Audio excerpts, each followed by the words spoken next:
Uling ko naman to eh.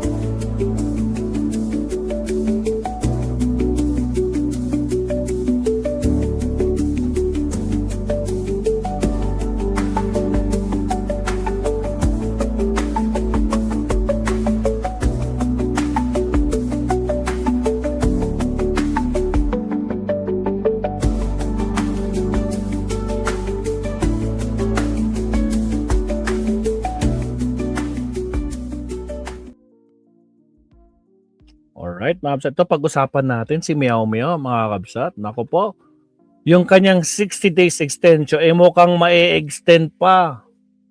At ito ang sagot niya. I will be ignoring the summons of the ethics committee. Expel me if they want. O, expel nyo na. But the Philippine Congress has done nothing but destroy the lives of the Filipino people. Anak ng kamoting Meow Meow. Oh, wala daw ginawa ang Kongreso but to destroy the lives of the Filipino people. Oh, sige. Gumawa ka na naman ng statement mo. Nakakabaw. Oh. Oh, yan, no? Tingnan nyo paano sumagot ang isang Meow Meow. Paano ba nangyari? Ito nangyari kanina. Sige. Parinig natin ano nangyari kanina. With that, Mr. Speaker, ako po yung nakikiusap dito sa Kongreso na ito na patawan muli ng another suspension si Congressman Barsaga para maturuan ng tamang aral yung batang yan. Agoy!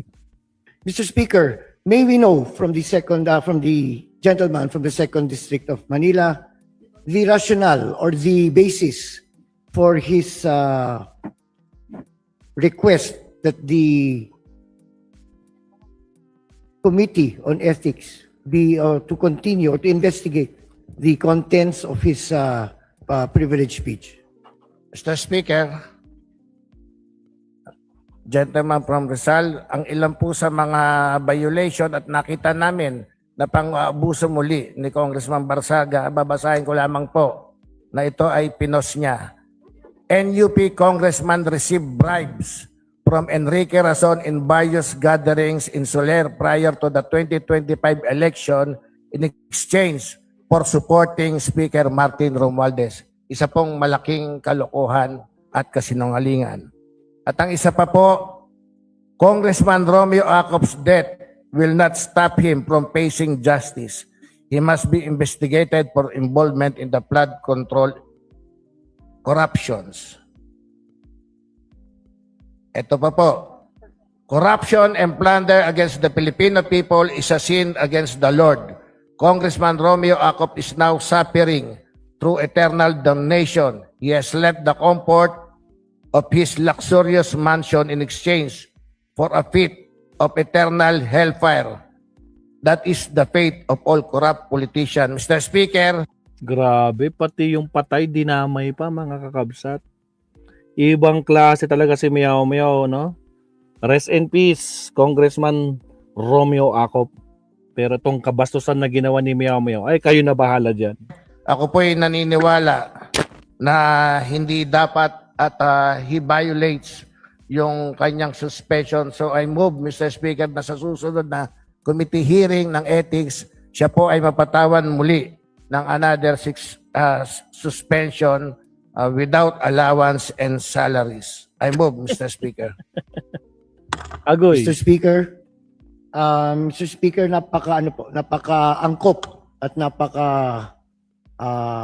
sariwa pa ang pagkayumao ng ating dating kasamahan ni si Congressman Romeo Acop at nabanggit ng kinatawan ng 2nd Distrito ng Maynila ang isa sa mga naging basihan niya para magsalita ngayong hapon ay ang mapahayag ng nasuspending kasamahan natin tungkol sa pagkatao ni Congressman Romeo Acop pagkatapos na po ng kanyang pagkayumao. Sa ating lipunan, Mr. Speaker, ang respeto na binibigay ng bawat Pilipino sa isang taong namatay ay napakahalaga. Agree. Kumbaga, kapag isang tao ay yumao o namatay, naging kaugalian ng ating lipunan na yan ay no touch. Bigyan na natin po ng katahimikan at karapat-dapat na respeto. Wag na nating ungkatin pa kung ano pa ang nangyari sa isang taong na yumao na wala naman pong pinal na paghusga.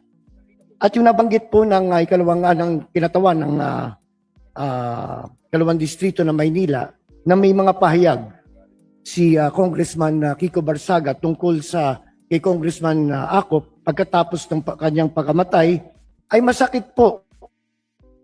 Mas lalo na po sa amin ng mga taga Rizal. Kalalawigan ko po, Mr. Speaker, ang yumaong Congressman Romeo Acop.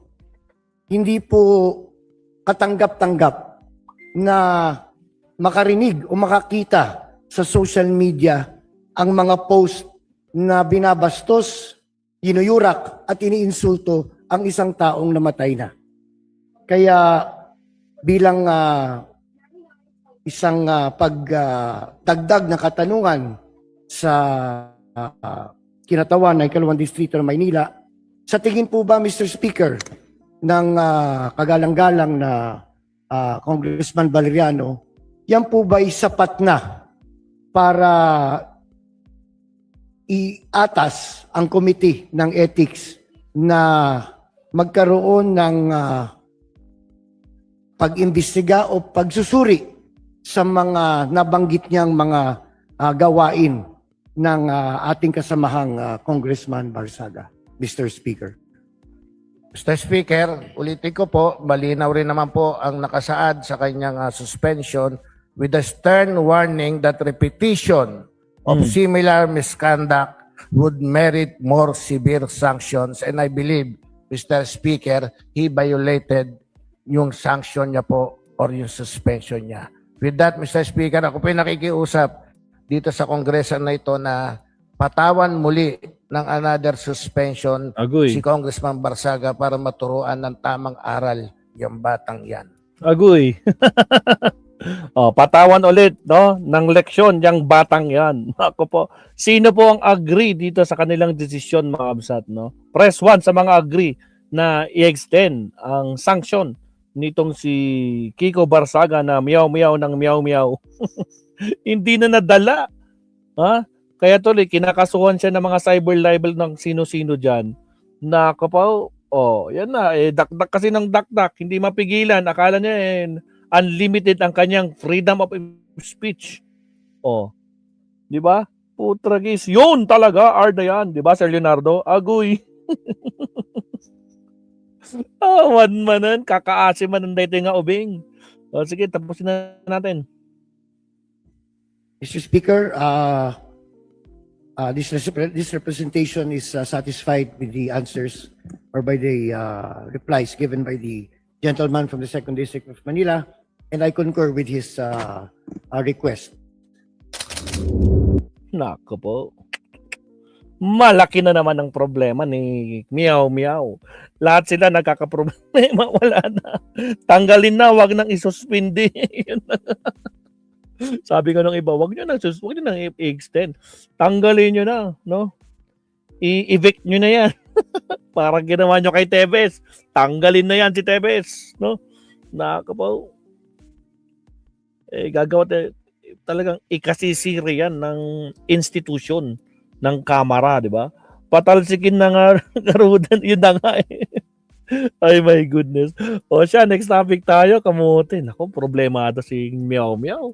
Mukhang, imbis na makabalik na siya para ipagtanggol yung kanyang poon, naku po, mukhang ma-extend pa at ang worst, baka mas malala pang maipataw sa kanyang na sanction. Wala non-stop hindi niya mapigilan. Hindi niya kayang pigilan, hindi niya kayang i-control. Tapos magsusorry-sorry siya, di ba? Pagkatapos niyang banat-banatan si Razon. Tapos nung binigyan ng magkano? 100 million? 100 billion na multa. Putragis problema siya. Ha? 100 million? Saan siya kukuha nun? Sabagay, kaya yun, Sir Leonardo. Di ba? Meow-meow nga, di ba? Nepo baby, kaya niya yan. Di ba, Elikan? Siya. Next topic tayo, anak ng kamoting to. Alright, sige. Here we go. Next topic.